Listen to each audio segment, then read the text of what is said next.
Listen, I mean, the way we're starting things off here already in the chat, it seems like there are a lot of people who are feeling really good about the Sixers' chances of getting the 6th seed because Derek Bodner had to say one thing, and many people remember it as the Sixers close in with a real possibility with just 2 games remaining and last night's final scores in the association. Derek might have to eat a shoe. Someone just not tweeted a shoe fly screenshot of an old leather shoe. In response to the show link. And for the Sixers and you Sixer fans, that's a good thing. Welcome to the PHLY Sixers podcast. Derek Bodner, Kyle Neubeck, I'm Devon Givens, Brianna producing. All of you already active in the chat because of Derek's shoe eating habits. We'll have to discuss all of that after he eats the shoe because it looks like the Sixers have a real possibility of sneaking in there and getting that 6th seed. Why? Because Miami fell big to Dallas last night. You also had last night happening the Orlando Magic, the Sixers' next opponent on Friday. They fell big to the Milwaukee Bucks without Giannis Antetokounmpo on Wednesday night as well. Cleveland won. They beat Memphis, so they did what they were supposed to do. But those two teams in particular, Miami and Orlando, winning their games puts the Sixers a half game up on the right now 8th seeded Miami Heat, and the Sixers remain 1 game back of the Indiana Pacers, who were idle last night. They have won 3 games in a row, but the Orlando Magic now just 2 games in front of the Sixers in the loss column. And Kyle, there are a lot of scenarios here, but that really, for a lot up paying attention. I thought there were only one up in the loss column. In the loss column, because I think the whole. Did I? Yeah. All right. One. Sorry. I thought I had to go double check real quick. One, but for where we are right now, there's a really good chance, man. A lot of people are really excited. Yeah. Well, so everyone needs to, of course, thank Doc Rivers for setting this up. It was a classic Doc Rivers moment. No, it's like I tweeted last night. I knew I was screwed when Giannis went out because, Doc levels up when he doesn't have his superstar. It's a classic Doc Rivers undermanned team. Really came through. Like, that was not a close game. They pretty easily beat Orlando. Now, granted, I think both teams were on second half of back-to-back, if I remember correctly. And Orlando was on a pretty rough, it was what? Houston to Milwaukee. Yep. I don't know what schedule maker looked at that and was like, yeah, that seems reasonable for the final week of an 82-game season. But it's worked out really well for the Sixers. So now on Friday night, I'd say it's a borderline playoff game type environment that we're all going to be walking into. It's great for us that there's a high stakes game. Great for the fans that this is not a game at the end of the season where the Sixers are going to pack it in and rest guys who they don't really need to just to prepare for the playoffs. Like, this game has real stakes. And I know there are probably a couple schools of thought here, right? Even if you're in the play-in, Milwaukee now looks like a less dangerous team because of Giannis's injury. And there will be some people who say, hey, look, it's not actually that bad to stay in the play-in right now. That does put you in pretty precarious territory because you still do need to win that first game. You do not want to, hey, we're going to take it easy and shoot for Milwaukee, who's compromised right now, and end up playing a much better Boston team. So my assumption, listening to Nick and some of the players talk today, is they're going full speed ahead. They're gunning for this, and anything they can do to get next week off and they can get practice time, guys can rest. They get more reps together with this new look team and Joel Embiid finally back. I think they really want this at this point. Yeah, like, it's just common sense. You want to do everything you can to avoid playing Boston Celtics in the first round. That means not having to play in that play-in. Like I've said a bunch, when you come down to a 1-game sample, anything can happen. It's not always about the best team. Your shot could be off. You could just have an off night. You don't want to put yourself in that position. I think they're going to try to win these 2 games and see what happens from there. And also, like, it's not like they're in a position where they would want to rest Embiid anyway. They want to get everybody on the same page with them. They want to get him back up to game speed. They want to work on the sets that they didn't have a chance to do for 2 months.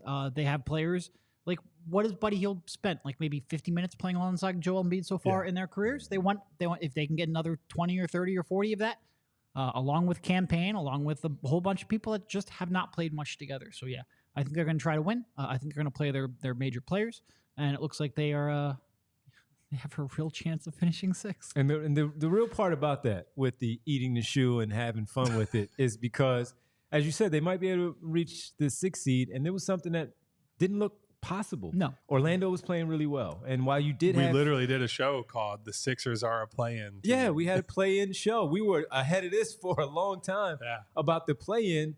And a big part of it was because it just looked unlikely of how the thing, not only just the standings and what everyone else was doing and was in front of them, it was how poorly they were playing. And we knew a big part of that was the big deal of Joel Embiid not being available. He wasn't there. They are at their best when they have their best player on the floor. Yeah. Clearly, he was not there. But Derek, the shoe part came up because it just seemed highly unlikely that this was possible for this basketball team. And as well as Orlando was playing, we looked at them. We never really discussed them as a team. At one point, Kyle, we did say, all right, Orlando, maybe Cleveland will fall a little bit, and Miami and the Sixers will elevate themselves back into that top 6.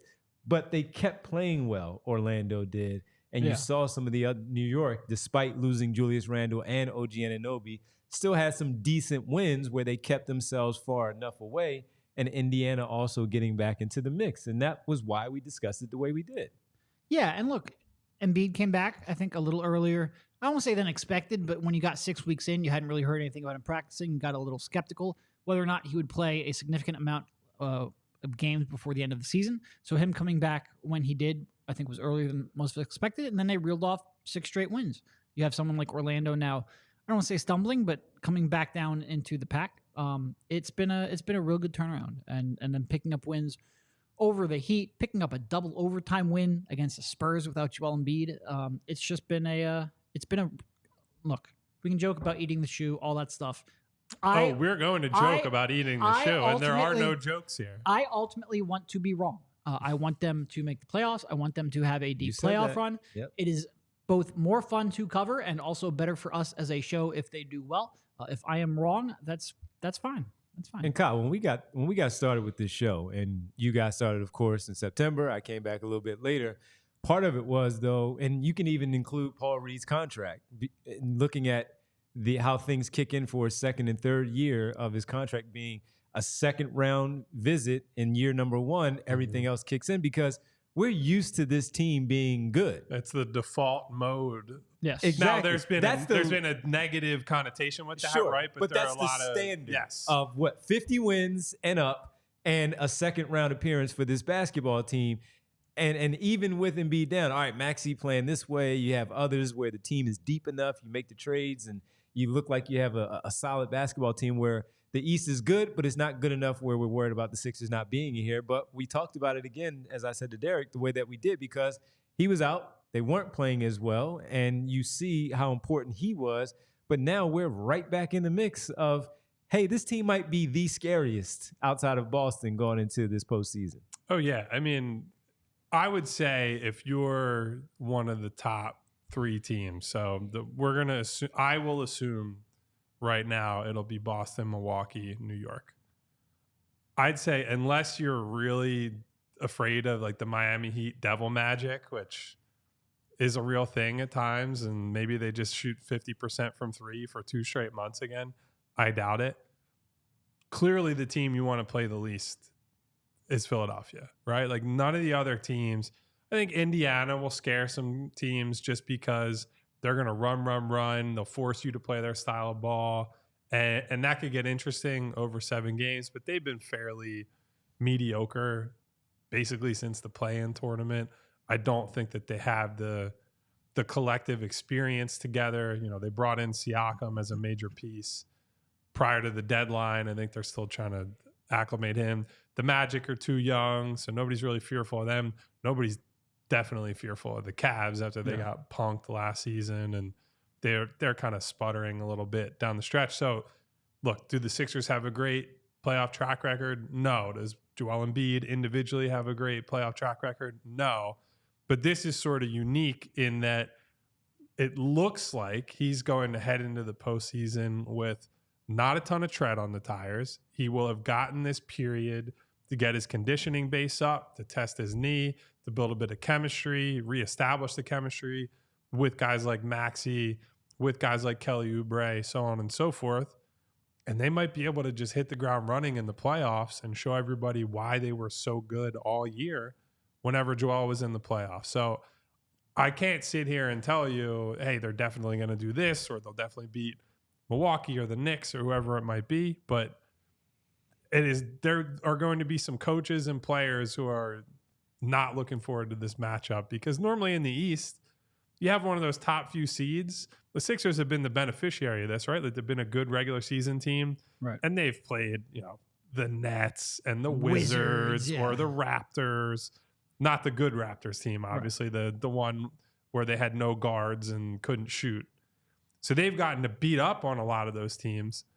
Now one of these top seeds are like, oh, imagine being a Knicks fan. Like, this is their first moment in quite a while. The fans are really excited, and hey, guess what? You get to play the reigning MVP in round one, potentially. That is not the reward you'd be hoping for after the season that they've had. So I guess we've had some questions asking how the Sixers can get the 6th seed. The key here is that if they are tied with the Magic, they win the tiebreaker because they're 2-0 against the Magic with one more games left. Obviously, the Sixers have to win out. That has to happen for any conversation to start. One of those games, Friday, being against the Magic, that would put the Sixers at 3-0 against the Magic. Head-to-head, 2-team tie, they win that tiebreaker, no problem. The problem is if it ends up as a 3-team tie, then the first tiebreaker becomes the division winner, which Orlando will be. So in a 3-team tie, let's say the Sixers, the Pacers, and the Magic win that tiebreaker, they become the 5 seed. Then it becomes a Sixers versus Pacers. Pacers won 2 out of 3 games. Sixers lose that tiebreaker, so the Pacers get the 6th seed. Sixers fall to 7. So what you need is to basically, and there are other variations, but the most likely outcome here, you need to not be tied with the Pacers. So in order for that to happen, Sixers need to win out. Like I said, that's a precursor. It needs to happen for all of these.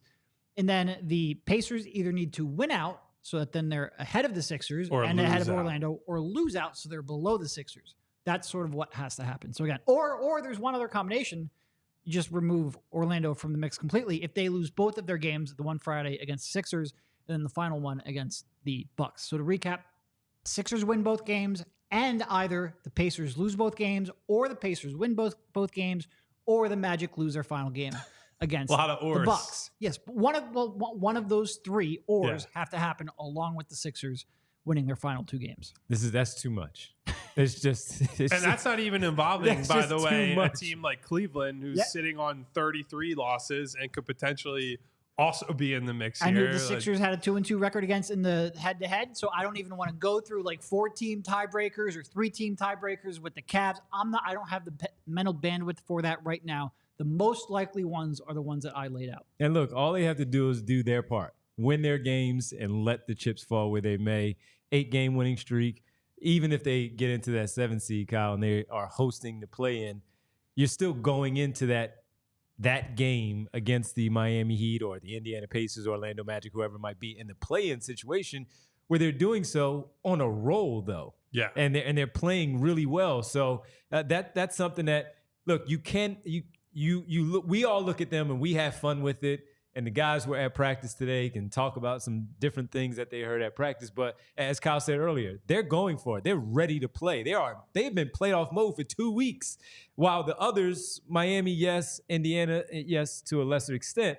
But some of those other teams where we didn't expect Orlando, sure, they wanted to win, but they weren't necessarily in playoff mode. They were just trying to win basketball games. These guys are playing for their playoff lives. And the Sixers have been playing that way and now on this roll that going into any scenario, whether it's the 6, the 7, maybe the 5, because that's as high as they can get, they're going to be playing with some wins behind them and maybe a fully healthy basketball team for the first time in a very long time. And that's why we said they're going to be very, very dangerous, and people are going to be – yeah, you're right. New York – all right, get the 3 seed. The Sixers fall to 6. New York got – what the – it's like, come on, man. Right? Yes, we beat Cleveland last year. That was great. This is different. We're a year elevated as a much better basketball team. This is so much better. than last season. We have experience here. We have Dante DiVincenzo here, who wasn't here last season. And sure, Julius Randle is out, but we have OG Anunoby. We're feeling good. East is not as strong. And we get these guys. We get that guy. A team with 2 All-Stars. That's an how it All-Star goes. starter and another All-Star. And Yeah. frankly, a lot of good role players. Boy, I would love to preview that series, though. I would love to preview that look, series. selfishly, Oh, man. a series against the Knicks is just absolutely incredible on a bunch of levels. The travel part is easy for us to, go to games, get back and forth. The road environment is incredible. For both Playoff teams. games at MSG is awesome. We know the Sixers home games are awesome in the playoffs. But And the Knicks It will be fans annoying though because travel. there will be Knicks Yes, fans. they at travel. Wells Fargo Yeah, Center. there will Right. be plenty of Knicks fans at Wells Fargo Center. So I think the important thing, I don't care so much about whether they're hot or cold coming into the playoffs. Nick Nurse actually sort of touched on this the other day where he said, some teams come in red hot and then you immediately lose the first game, and some teams have been sputtering or injured or screwing around, and then the playoffs start and you can feel it. Like they just flip that switch and they're in that mode and things can change. I think the important thing, Devon, that you're also getting at with the point that you're making is that I feel like they've reclaimed their identity somewhat over the last, even before Joel Embiid got back. We talked about defense has been better. They've been more engaged. They have role players that are embracing doing things that are outside their comfort zone. So Kelly Oubre's passing, for example, is that shows you, the team is in lockstep with the coaches. They're bought in. They want to be about the right things. Guys like Nick Batum are playing better. He was kind of lost in the wilderness there for a while. Now he's defending. Now he's rebounding. He's hitting some important threes in big games. We're seeing Ricky Council come in, fourth quarter overtime, double overtime in an important game on the road without Joel Embiid. Steps up, make plays. KJ Martin stepping up, making plays. And so you have all these guys who have sort of figured out who they are and how they fit in within this group. So even if we still see that in the losses, right? The tight loss to the Clippers at home. That was a great example of they played well and arguably deserved to win that game. Didn't get a call in the end. But I think the underlying stuff is more important. So even if they somehow lose these last 2 games, I think the important thing beyond Joel Embiid being back, which is A1 top of the list, is that this finally looks like the team that is 28-8 with Joel Embiid on the floor. We have to ask our guy Ash in the chat, but It's 30-8. oh, is it 30-8? Yeah, 30-8. I'm behind. I haven't been on these post-game shows or paying attention to Ash in the chat. So yeah, the point being, they look like the team that had the best point differential or one of the best point differentials in the league and has won games against a lot of elite competition this year. All right. Well, when we come back, we'll talk a little bit more about the identity. Want to get Derek's thoughts on that overall. But I do have to tell you, as we hang out with you here on this day, that we are looking at a big baseball series here in town. Should the weather cooperate tonight and the rain kind of stays away, not only today, but also on Friday, it's a big series, Philadelphia hosting Pittsburgh. And if you are willing to wager on that game and you're looking at your baseball team, looking to get on the roll with the lefty, or your favorite lefty is on the mound against Pittsburgh tonight, you got to go to our good friends from Bet Parks. And with Bet Parks, when you're looking at them right now, brought to you by Bet Parks app, our show is today. Get in the zone with Bet Parks Sportsbook app. Money is in the moments. And with that, speaking of the game tonight, your favorite lefty on the mound for Philadelphia, 6-6 team right now. So at 500, we're struggling a little bit, but they're hosting the Pittsburgh team that's very surprising right now at 9-3. Normally, you're like, oh, that's a cakewalk. They're coming in. Let's get 3 out of 4. 4-game series this weekend. Let's make sure we take 3 out of 4. No problem. Well, not this early version of the Pittsburgh team. So if you do feel good with the lefty on the mound, looking at the lineup that the manager has put together, and you say, you know what? I like this baseball team right now. I like the opportunity here at home.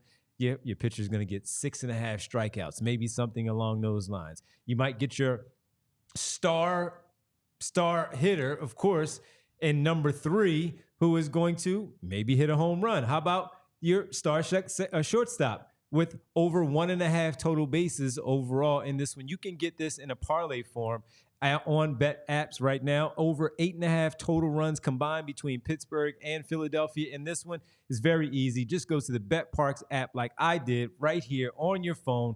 Win big with action all day. You can also pivot and get ready for tomorrow's matchup on the basketball floor. Philadelphia in a must-win situation against the visiting Orlando, the young Orlando team that's trying to sneak into the postseason. But Philadelphia has other ideas, knock them down a little bit, move up to that 6th seed potentially at the end of the regular season on Sunday. If you want to do that tomorrow, placing a wager there, certainly baseball tonight with your Philadelphia team. Win your first $10 bet and earn $125 in sports bet bonus bets. And you play for fun. You love to win. You bet. Absolutely. Download the app and play along with us. Must be 21 or older. Please gamble responsibly. If you or someone you know has a gambling problem and wants help, call 1-800-GAMBLER. So I was just looking up the playoff probabilities. What? Oh, my bad. What? My bad. Excuse me. You're right. Go. I'm sorry. First of all, Bree, I believe we have a super chat from our friend Real Time. Said, eat a Sketcher with a Coors Light. Ooh. Less carbs. So as we talk about eating a shoe and the anxiety that Derek has, staring down that opportunity he might have to follow through on to eat a shoe. Before you get there, Derek, you might have to calm the nerves. Maybe afterward, you're not feeling so good with that leather in your stomach. Whatever it might be. There is a better way and there is a chiller way before, not during. We are not going to associate our good friends during. Before and after that moment for you, Derek, you can choose an ice cold Coors Light. And you know Coors Light will be ice cold because the mountains turn blue on the bottles and cans when they hit that perfect temperature. Frankly, guys, I've been choosing chill quite often thinking about this eat a shoe thing because I don't have to do it. I didn't promise anything. Devon and I are sitting here. We're good. We're gonna get a camera trained right on Derek as he's putting together the shoelaces with hot sauce. While we eat regular food. And whatever else. We're having some nice snacks from all our other good friends that are here at PHLY. I will be choosing chill with a cold layered, cold filtered, cold packaged Coors Light that has a smooth finish. Mountain cold refreshment from those people who absolutely love me and everything this show stands for in Colorado. No matter what we are going through on a day-to-day basis, no matter how tough these playoff games get, I can choose chill. And so can you with a crisp and refreshing beer. When you choose to rise above it all, choose chill. Choose Coors Light. Get Coors Light delivered straight to your door with Instacart by going to CoorsLight.com/PHLY basketball. Celebrate responsibly. Coors Brewing Company, Golden, Colorado. So, as I was mentioning before, Kyle rudely interrupted me with his ad read. So I completely screwed up your transition. I brought it back. I apologize about that. You're getting a lot of recommendations, though, for some condiments on your shoe. So go ahead. It's not going to be ketchup because ketchup, anyway, we don't need to start that one. Yes. Not that I dislike it. Anyway, we don't need to relitigate that one. Playoff probabilities according to Basketball Reference, seeding probabilities. 0.1% chance at a 4 seed. I don't even want to try to think of what that would mean. 2.8% chance at a 5 seed. 15.4% chance at the 6 seed. That was lower than I expected because when you look at Indy's schedule, they have, I guess it's probably in part because they have 2 games that are, not easy, but not super tough. So them splitting it seems like a real possibility. 43.6% chance of 7 and actually a 23.5% chance of still being the 8 seed. So with that, if the math says I am not guaranteed to eat a shoe yet. If you had to guess, what's the seed? 6, just because they want to make my life hell. Okay. Yeah. and you, if you had to guess? I kind of think they're going to be the 7. So do I. Just because I think Indy likely loses to Cleveland. And then they beat the Hawks. Gun for it on Sunday against the Hawks, who they're in no real danger, I don't think. Yeah. And just to be clear, the Sixers winning out, it takes more than that. They do need help. They don't control their own. They control their own destiny in terms of avoiding the 8 seed. They do not in terms of getting the 6. Yeah, I think they get the 7 and they're hosting a play-in playoff game here in Philadelphia. Which we're still waiting to find out when that would actually be. Those games are supposed to take place between Tuesday and Friday of next week. The Flyers are hosting a game on Tuesday. So I would think that would mean Wednesday play-in game here in South Philly, if that's indeed how it shakes out. Which the problem with that is if you do happen to lose that one, then you're probably playing Friday night, and then the turnaround is likely you play Sunday. Yeah. Right? Yeah. So that would be a brutal start to the playoffs. And then, by the way, if you win that, congratulations, you get to go play the Boston Celtics, who are by far the best team in the conference. So the 6th seed would be super meaningful. If they can't get there, gotta win that one at home, or if for whatever reason it ends up being in Miami, that doesn't seem likely now. You got to get it by any means necessary. Have to. Before we went to the break, Kyle was talking about the identity and looking at things. How are you looking at it? How are you viewing it, Derek, now with Embiid back in these few games that he has played? Also, Kyle Lowry in and out. Buddy Hield not playing all that great, but he's there. But Batum back, DeAnthony Melton this past game. Identity-wise, what are they looking like for you at this point? No, I mean, certainly their defense is just on another level with Joe on the floor. And they're able to not only be borderline dominant, or at least very good when he's on there, but Paul slides into that backup role a lot better than he did a starting role. You don't have to worry about the Mo Bamba minutes. You don't have to worry about KJ at the center minutes. Like, everything makes a lot more sense on the defensive side of the floor. And Embiid covers up a lot of holes because they do have some significant holes on the perimeter. And just the shots he is able to create for others, like the way they're able to get good looks from three, changes completely with Joel Embiid on the floor. I mentioned the numbers of a lot of significant players with and without Joe a couple shows ago. I don't have them right in front of me, but it's very, very stark. The difference in this team shooting when Joe's on the floor, they have a real, true identity. Like, Tyrese makes a lot more sense. You don't have to try to shoehorn in another ball handler as much because you're able to run a lot. Shoehorn, you say, eh? I did actually pivot to that just because of that. Because you have so much of your offense and your creation running through Joe, so you don't necessarily need to rely on Kyle maybe as much as you did. Everything just slots into place a lot easier, which makes sense because you build your team around the MVP, and when the MVP's out, everything kind of goes to hell. Well, let's hope it doesn't go to hell, man, because it looks like it's been pretty fun with this team having Joel Embiid back. Let's get to a couple of super chats because we do have a bunch of them mixed in here from a lot of people. Bill, starting us off, if the 76ers make the playoffs and are on the opposite side of the bracket of the Celtics, will it be unacceptable if they don't make it out of the second round, since they'll be favorites in that series? Right. Feels like yes. I know this. We will be frustrated. There will be people questioning Joel Embiid's legacy. There will be people angry. There will be people wanting it to be blown up. I don't think those are necessarily all that. I wouldn't go to any of those, but those reactions will be there for sure. Yeah, for sure. I don't think any loss. Well, no, I take that back because I lived through the Hawks series. I don't think it's ever still bad. Like, we also lived through last year. Yeah, also bad. There are very few times where I'd say it's unacceptable not to get out of the second round. That's just not the way the sport is played. Unless you're like Boston and you're so far ahead of everyone else. There's playoffs. Things happen. You go through a couple games where you can't shoot. Another team gets hot. Circumstances, details matter a lot. I think we tend to throw out unacceptable a little too frequently. I understand it from a fan perspective, but I think part of our job in the media is to try to be honest with our evaluations.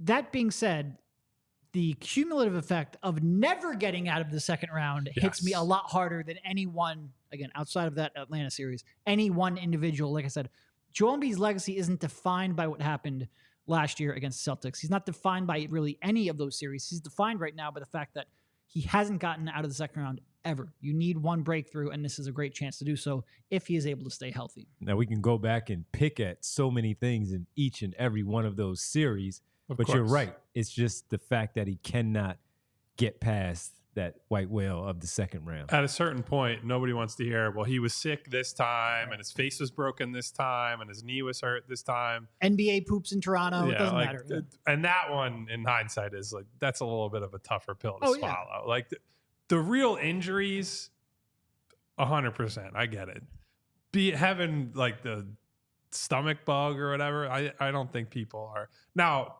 in that series, his scoring was terrible. Yeah.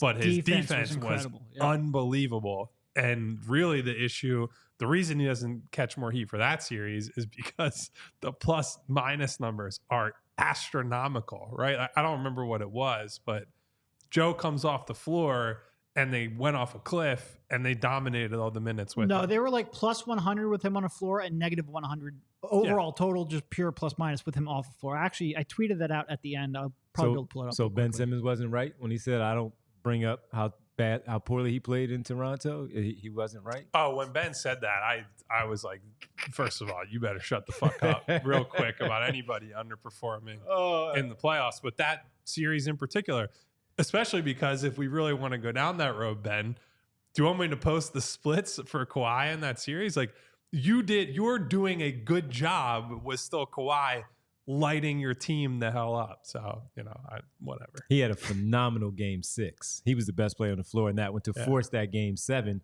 But the whole part of it was, yo, my man, you needed that probably in game 3. And we might not be here. Yes, as good as Kawhi Leonard, Kyle Lowry at that time, all of that, you needed that. Real fast, let me ask you this while we were on that. The double team, where Embiid came off his man and Ben was on him on the inbound. I think most people agree that Kawhi walked like 3-4 steps, and they should have blown that whistle. But that being said, good luck getting them to call in that spot. But he did walk. What did you make of, because you were there, what did you make of Embiid leaving off, cutting off Ben Simmons' path?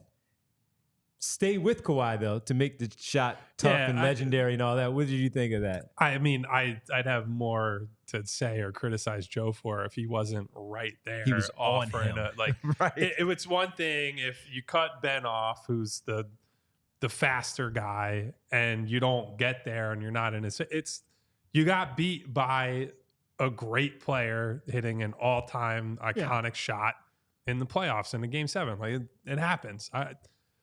That one bothers me, or if there's a reason to be bothered, it's because that team had a real chance to win it all. It's not because I felt like they'd left a lot of meat on the bone. Like, game 3 is probably the most important one there, right? Or was it game 4? Game 4 is the one that they lost, right? Yeah. Yep. Game 4 is the real pivot point of that series. Because game 3, and that was a close one. Game 3 was like, that was the airplane. That was and the all that, windmill dunk airplane. It felt like everything's in the momentum's in their favor. You were like, they're going to win game 4. Through. Oh. Game 4 is back and forth, and it feels like, look, if you win this game, you go up 3-1, you're in the driver's seat. There is no Doc Rivers to throw the series away, right? Yep.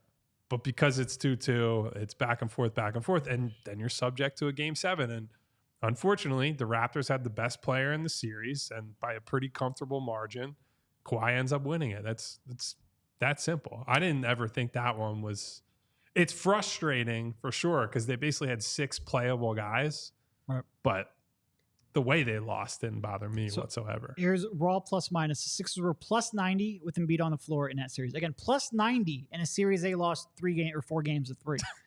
They were negative 109 with him on the bench. And again, he's playing like 38 minutes per night, sitting like 10 to be negative 109 in like 70 minutes of gameplay is astronomical. The Sixers second, I had the entire starting 5. Embiid plus 90. Jimmy Butler was the Sixers' second highest ranked in plus minus. Where do you think he came in? If Embiid's plus 90, Jimmy was plus 10, 15, plus 15. I was going to go 20. I knew it was close to 20. Even. Every other starter was a negative. Redick was negative 2. Simmons was negative 16. Harris was negative 33. And the crazy part was in that series, as we talk about Simmons and Embiid, for whatever reason, I just looked at Jimmy Butler's on this basketball team. They're not losing that series. I thought, was the difference in that. They outscored them by 90 points with Embiid. It's wild that they lost that series. It's wild. I know. Game Greg 4, Monroe. man. They signed him in the middle of March. It was Greg Monroe and Amir Johnson, right? Weren't they the backups? Boban, too. And Boban, he played some minutes in there, too. But when he was on the floor, they were getting destroyed. To Kyle's point, that one frustrates me not because they played poorly. That one frustrates me because that was a really, really good team and some fundamental flaws that shouldn't have been there just And killed also them. because you never got another chance with Jimmy, and Yes. like you see how Yeah. that Yep. plays out, and so there's some residual there too. But Damn. it's unfortunate. That You know, was- it's not unfortunate though. That was not unfortunate. Our partnership with the great people at Bagels and Co. The shoes. They might make a shoe-shaped bagel. We'll see. Okay. I'm hoping for it for Derek. That would be fun. But for you lot, for you people, you good people at home, they offer huge Brooklyn-style bagels made right here in Philadelphia. I eat bagels several days a week, as I always tell you guys. And Bagels & Co. offers an average of around 15 to 20 different types of bagels that they rotate seasonally. So whether I'm an everything guy, right? But if you're a plain, a cheddar, something spicy, maybe some like sun-dried tomato, I don't know, whatever floats your boat, I guarantee you at some point in the year, at some time, Bagels & Co. will have it. And if you like cream cheese, 30 different flavors, rotate those throughout the year too. All kinds of themed cream cheeses as well. Definitely the sports ones though. As the Sixers head into the playoffs, maybe a Sixers themed cream cheese is exactly what the doctor ordered, but you can get Eagles, Flyers, Phillies. I always say this, maybe the Union. I don't know. Are the Union always factored into all They these should be. Maybe they should, like, They should be. again, we don't have to get into They it. play I'm a well soccer enough. guy. They're a very good team But they generally. do get to the championship. So yeah, they should. They represent Philly well. Mm-hmm. Anyway, just as important as that variety in the bagels and the cream cheese is the affordability. Bagels & Co. has kept their prices down so that even as inflation continues to hit us all, you can be an everyday customer, not just someone who comes in for a weekend splurge. They offer premium coffee at a superior price to most national brands and chains.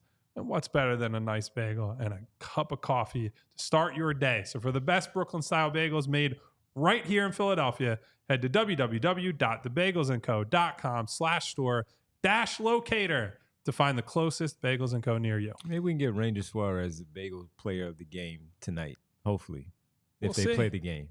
We'll see. Yeah, Ranger. Get it How would done. you get down to see Oh. the Phillies game tonight, I wonder? Phillies Well. game or a playing game if they do end up hosting the playing game, and which means, of course, I don't have to eat a shoe. Not that I'm rooting for it because I do want them to be 6, but if they have a playoff or play-in game early next Tomorrow's week. a play-in game. Playoffs. And look, in this one, you won't have Greg Monroe to watch. There's no Greg Monroe on the roster. We're all very thankful of that.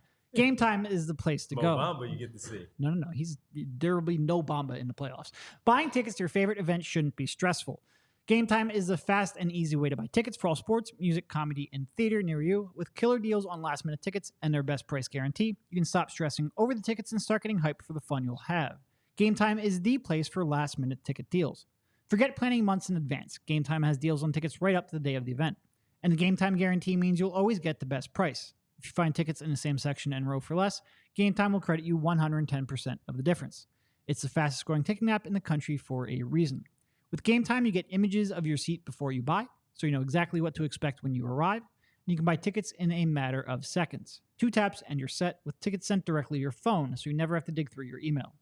Snag the tickets without the stress with Game Time. Download the Game Time app, create an account, and use code PHLY for $20 off your first purchase. Terms apply. Again, create an account and redeem code PHLY for $20 off. Download Game Time today. Last minute tickets, lowest price guaranteed. All right, Friday, Sixers, Magic at the arena in South Philly. 46-34 are the Orlando Magic. The Sixers right now, courtesy of their 6-game win streak. 45-35 at home. They are 23-16. The Magic on the road are 18-22. What are we looking at? What are you looking for tomorrow? This will be our last show. We'll have post-game tomorrow night.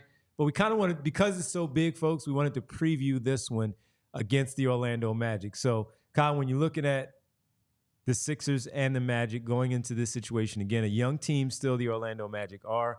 They've won 4 of their last 10, or just simply lost 6 of their last 10, however you want to put it there, for the Orlando Magic. What are you looking at what are you focusing on in this one for the Sixers to do to take down the Magic? Well, you have to stop their forwards, right? The team and the program is built around Paolo Banchero and Franz Wagner. And Nurse actually, what was the term he used? I think he called them power wings today after practice. I thought that was a good way of putting it. I believe those two did not play, or one of them did not play in the previous meeting. Wagner, I believe. Wagner did not play, and that was the one that Joel actually was available for, and they won by 15. Was a pretty comfortable victory. So first order of business is how do you slow them down and who's guarding them and how they sort this, I guess, wing forward rotation out. I think the assumption has always been Tobias starts, and then what do you do next to him? Lately, Kelly's been getting a lot of burn. I do think, if I had to guess, Batum might move back into the starting lineup on a full-time basis just because you want to get him as many minutes as possible with Joel Embiid. I think they specifically have great synergy, and he helps Joel out in a big way on post-ups, duck-ins, outlet passes, as a guy in the corner with a quick release. He's a good connective passer, all that.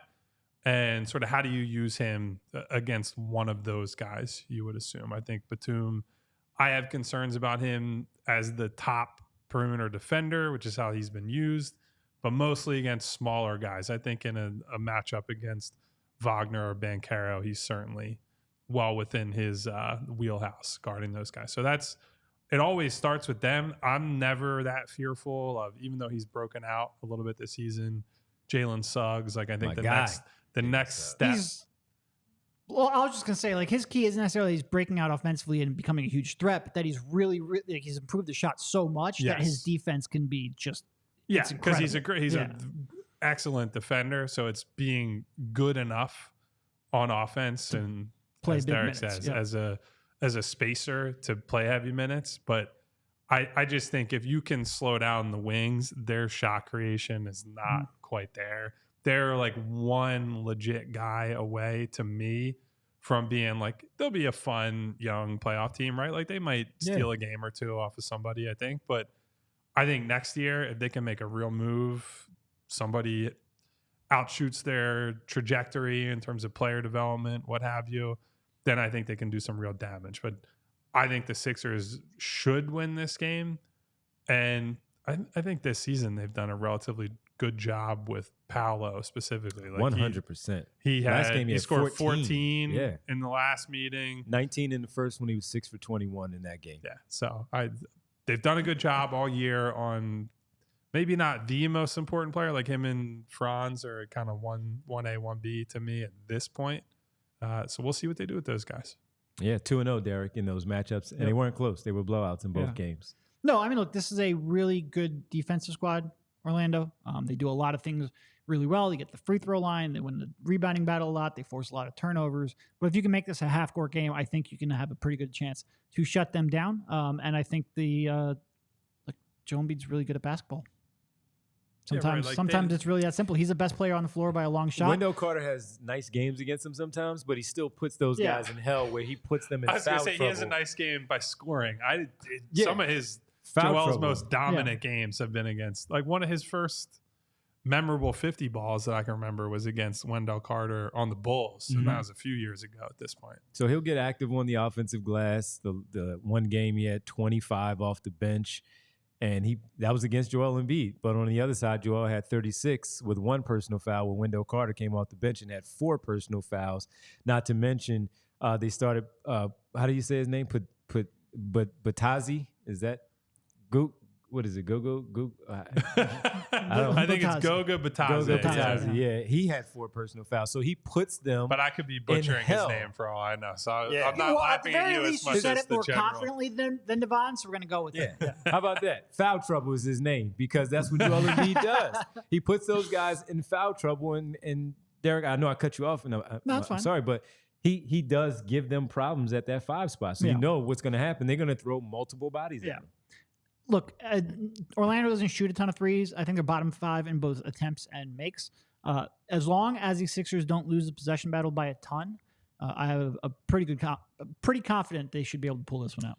I will say, is Jonathan Isaac healthy for this game? He's been playing fantastic defensively. He's been very good. He should be an all-defensive guy. If he played enough. Yeah. So I think he missed the first game, and then he only played like 12 minutes or so in the second meeting. And with him, they can do some really interesting things with lineups as well. Now, whether they have is another story, but you can play essentially 3 huge wings and no big. Now, against Joel Embiid, you're asking for some trouble, but if you want to just play the constant double game and you have 3 monster-sized wings or forwards kind of flying all over the floor and doing that, you have Suggs at the point of attack, as Derek mentioned, is a really good defender. So he's a potential X factor, but you never really know if he's actually available to play at any given time. So check the last box for them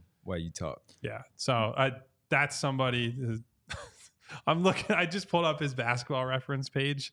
Can you guess either of the nicknames that they have listed? No, I don't. Well, I have. He played 13 minutes against the Bucks last night, by the way.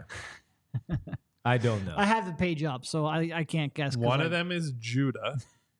I forgot. I remember. The other one is the Minister of Defense, which it's stolen from somebody else. Another much better player, a legendary player here. Yes. Right? Yes. So we're not going to allow Reggie White to take that disrespect lying down. But all right, Jonathan Isaac's very good defensively. Anyway. Franz Wagner did not play against the Bucks last night. Wendell Carter did start. Banchero had 20, 7 for 15, but it didn't seem like there was any real damage there. 6 points, 6 rebounds, 6 assists. Off the bench, you got Cole Anthony for 23. So you do have to pay attention to those guys, player like him coming off the bench and scoring in bunches. But the Sixers have done a relatively good job against him also out there on the floor. So with the Orlando Magic playing in this situation here, this is going to be a tough spot. And they're under 500 on the road. The Sixers have had their number all season with the 2-0 record that they have had against this group. So it's going to be a fun game. It's going to be a really fun game. The atmosphere should be good on a Friday night in South Philly. Hopefully you guys are there, guys, gals, whoever. If not, make sure you also at the end check us out on the PHLY Sixers postgame show as we break it all down after the game. Let's get to a couple of more super chats that we have left over in here. Mr. Rudy Poo, not too much faith in the team right now. We employ a $40 million 1980s wing in Tobias Cookie Man Harris. I was supposed to say, I'm glad you read it. There is somebody with there's a big bag of crumble cookies in our elevator yesterday. It just completely, I could not think of Tobias. Did you burst out laughing? No, but the guy probably wondered, why is this guy looking at me all weird? It wasn't about you. It was about the crumble cookies you had. He was putting together a trade package. He watches the show. He knows. Well, we appreciate Mr. Rudy Poo.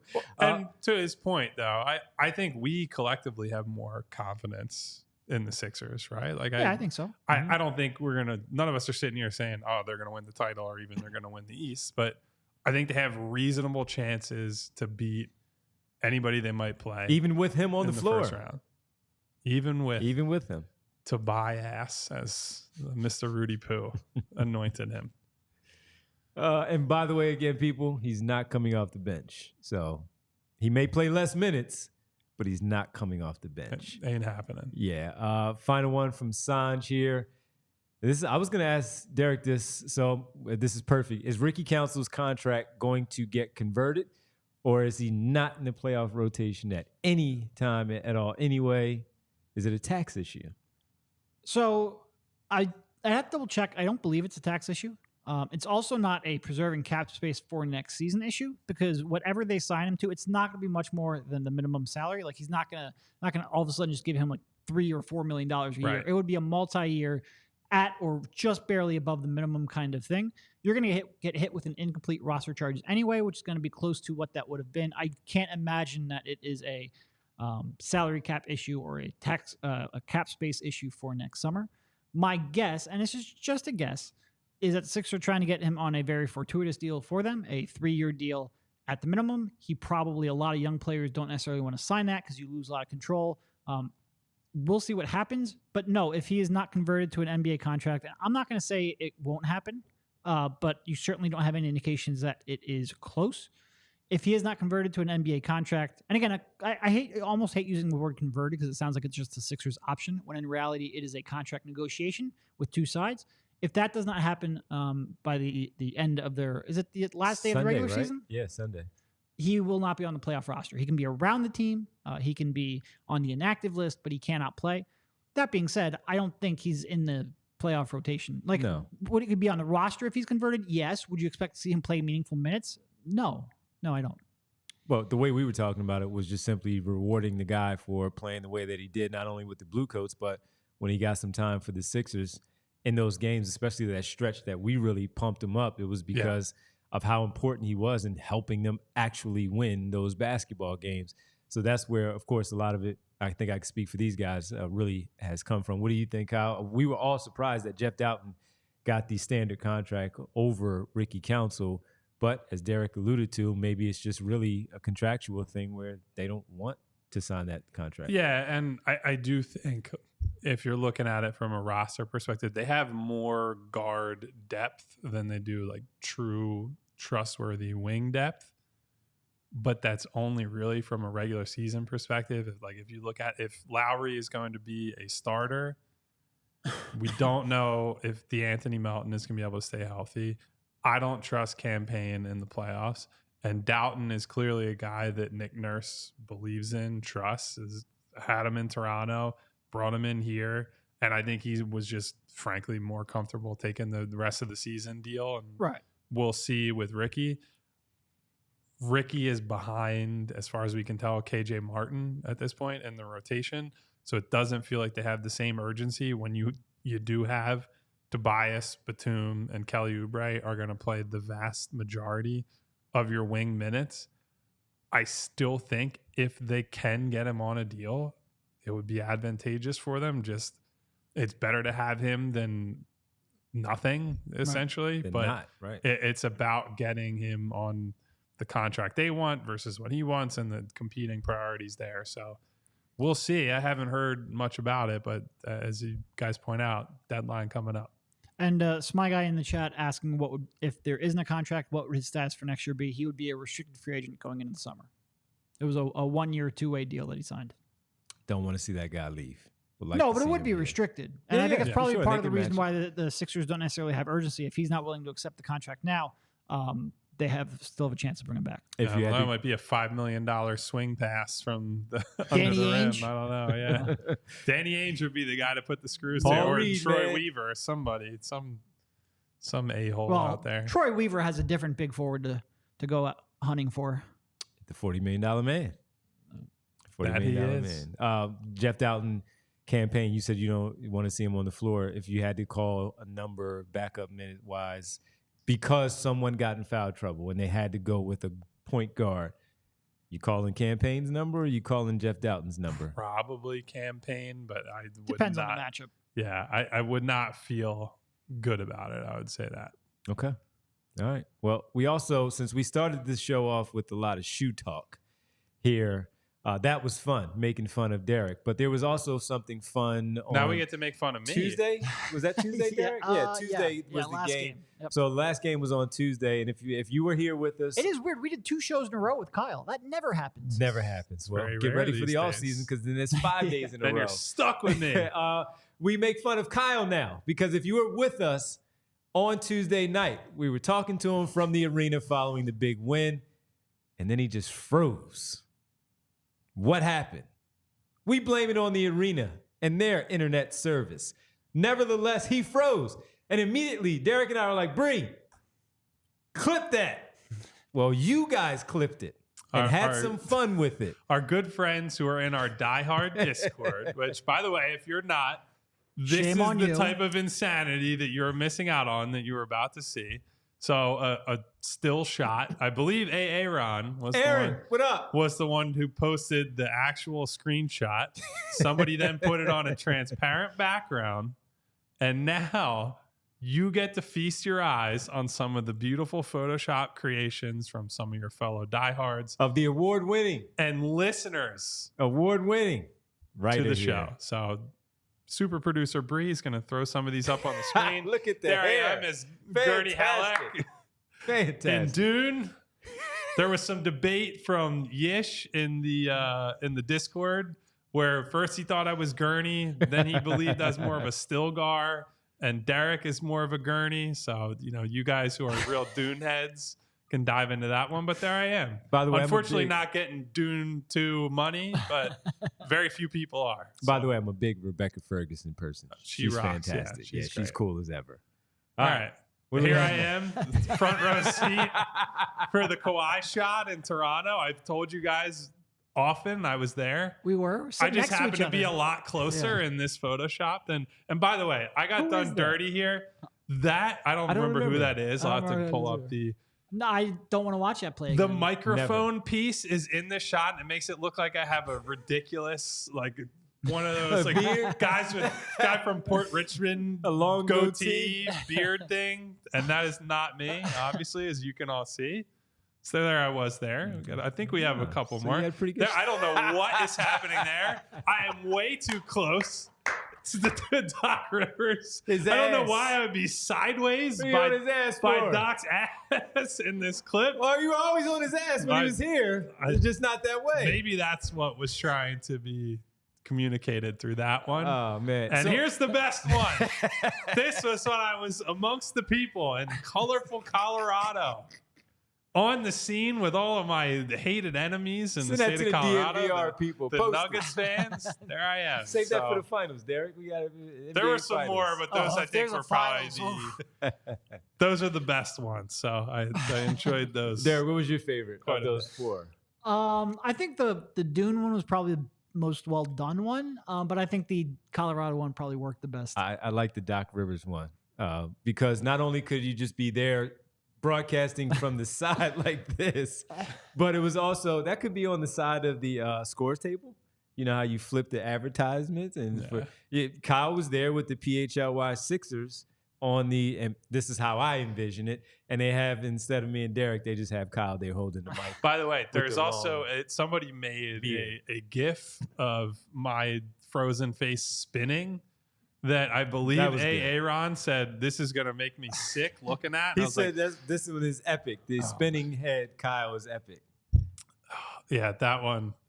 It's not nice to say it makes you sick to look at my face because you do it every day, I guess. But anyway, I appreciated the Photoshop attempts. As somebody who has done a lot of poorly done Photoshops in his life, I got a kick out of those. And I did see Hubert Johnson says, what is Discord, buddy?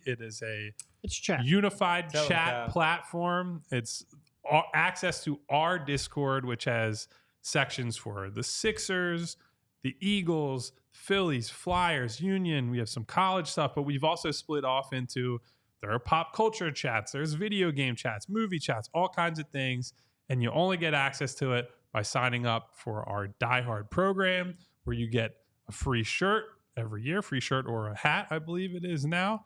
You get access to exclusive content on the website, articles from myself, Derek, ZB, Bo, Charlie, the whole gang around here. And there are some other benefits for events, cheaper tickets, exclusive access to different things. I personally love our Discord, just the ability to talk with everyone throughout the day, take questions from you. You get priority for mailbags. I believe we actually gave away some tickets, a little Discord contest the other day. So that's, to the Pistons game on Tuesday. Some pretty good ones as well. So get yourself a Die Hard membership. I promise you will get value out of it. And if not, pretend I never said this, but you definitely will. And then the Kawhi photo, everyone's Kyle, saying they remember what you say on this show. It was Norm Powell. That was the one that was in that suit. For whatever reason, I thought he was suited up, but I guess he was in street clothes. So Norm Powell was where you were in his spot on that Kawhi shot. I don't remember him missing that game, but I thought he was in uniform, but maybe he wasn't. All right, well, let's get out of here. Tomorrow we'll be back following the big matchup against the Orlando Magic post-game. Myself, Derek, Brianna will be here. Kyle will be at the arena, and he'll check in from there. And maybe this time it will not freeze.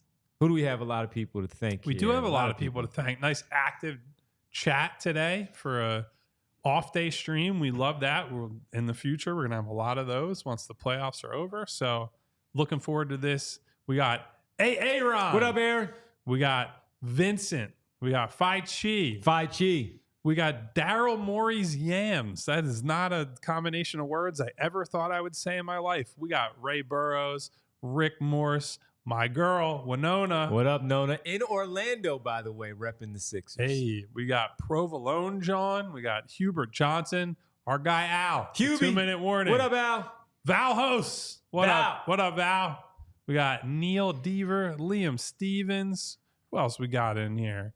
I did see my guy Will up top who was saying, eat a shoe to Derek. I saw Phil in there. Phil Did was see in there. Phil. What up, Phil? Saw Smy guy. Let's Kelly see. Oubre jersey for you, Who's Phil? this idiot Devon Givens in the I chat? don't know. I don't know him. We got Alton Williamson, Randy Rubart. What up, Randy? Who are our super chatters today? No, we had Real Time who said nice choose chill Coors Light moment whenever Derek eats the Really shoe. real. Got Bill, Mr. Rudy Billy. Poo, and Sanj, Keith, bunch of other people that I'd See love to Barb thank. there, Ash, of course. Public Enemy #1, Money Mar. Money Mar. We're getting ready for the K-Red. playoffs, Mar. What you doing? K Red in the house as well. Anyway, thank you guys very much for coming through as always. If you have not already, hit the subscribe button, hit the bell icon so you get notifications each and every time we go live. And if you hit the thumbs up button, we will find better condiments for Derek to eat that shoe with. We'll be back, as Devon already said, after Friday night's game against Orlando. Until then, stay safe out there. Thanks, Bree. We all silly like the mayor.